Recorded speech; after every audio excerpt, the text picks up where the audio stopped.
All right, so making our way through here, 3.4 is energy and power in electrical circuits.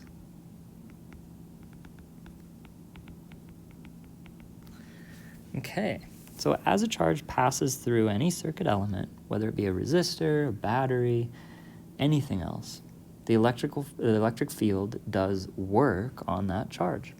And because of that, and the work-energy theorem that you are hopefully very familiar with now, there is a change in potential energy of the charge equal to Q V AB if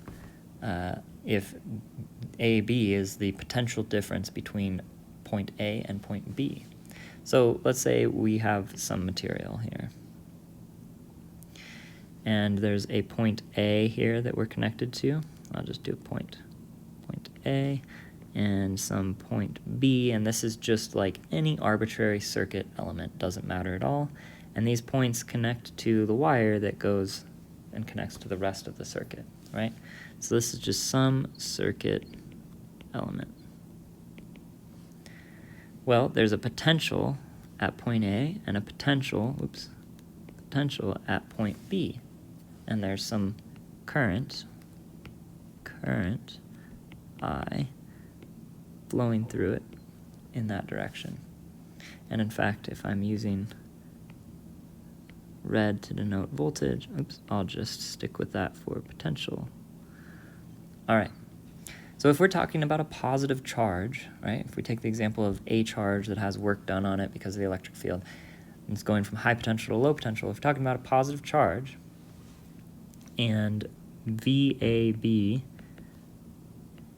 which is VA minus VB, is greater than 0, then the potential at B is lower than the potential at A. And so the charge falls down, right?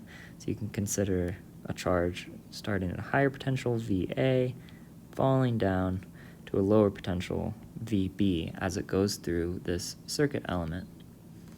In this process, the charges don't actually gain kinetic energy as like a ball would rolling down a hill. Even though they are in motion, it doesn't gain kinetic energy.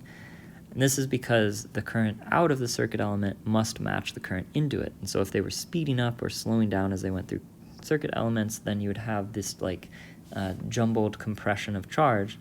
But you have to have the same amount of charge, the same amount of current flowing in as you have out. And that's a conservation law we'll circle back to later. Let's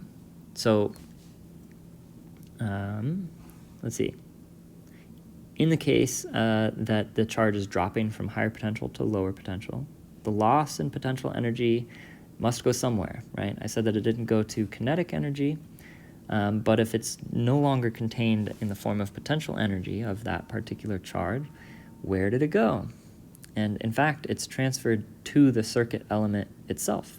So it could be in the form of heat, it could be in the form of light, right? This circuit element might be a light bulb, and your energy is being lost in the form of it's lighting the room up. Or the circuit element might be something that just kind of gets a little warm, and so it has a slight potential drop, and that slight potential drop results in the thing kind of heating up a little bit. So that's where the energy actually goes. So this is the process that occurs in the coils of an electric stove. Some things are purposefully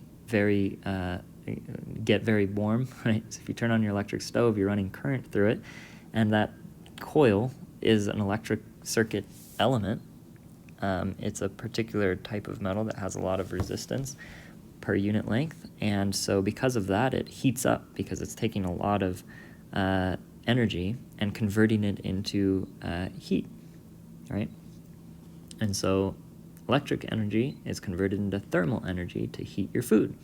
And there you go. There's an example where electricity is pretty neat because, you know, only using the tools of what you knew in your mechanics course, the only thing that was talked about that transferred any kind of energy to thermal energy would be, I think, friction.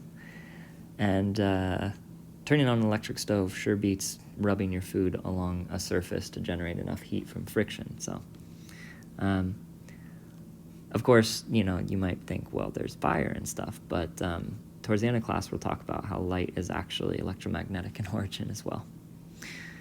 To characterize this energy transfer, we bring back the concept of power. So the rate at which work is done is power, or equivalently, the rate at which energy is transferred. So for circuits, power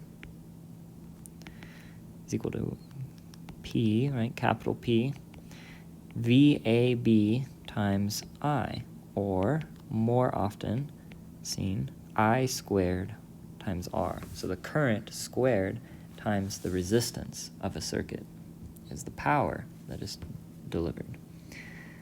The SI unit of power, again, is the watt, or the capital W, and that's equal to a joule per coulomb, as we already knew, right? All right. And if you analyze this, right, joule, so a watt is joules per second, right? Joules per second. So how does this joule per coulomb thing work out? Well, joule per coulomb, right, and coulomb per second,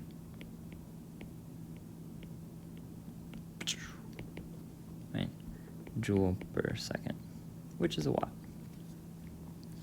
So be careful not to confuse the watt with work, despite both of them unfortunately being designated with a capital W.